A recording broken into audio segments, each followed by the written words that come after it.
ছাদ বাগানে তোমাদের স্বাগত। তোমরা অনেকেই বলেছো যে ছাদে ড্রাগন গাছ তেমন ভালো হয় না। অবশ্যই আমি সেটা করে দেখিয়েছি, কীরকম হয়েছে তোমাদের দেখাবো।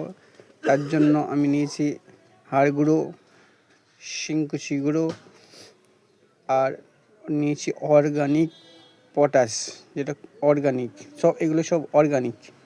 আর নিয়েছি ঘরোয়া ডিমের খোসা, যেটার ভিডিও আমি পোস্ট করেছি কীভাবে বানাতে হয়।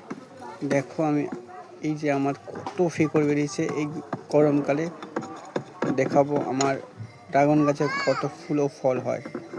আমি তার জন্য চর্চা করতে হবে সপ্তাহে একদিন না হলেও মাসে 2-3 বার তোমাদের চর্চা করতে হবে। তার জন্য গোড়া খুঁজতে হবে, গোড়া খুঁজে তারপর ওই যে অর্গানিক যে মিশ্রণ সারটা তৈরি করেছিলাম সবগুলো দিয়ে দিতে হবে।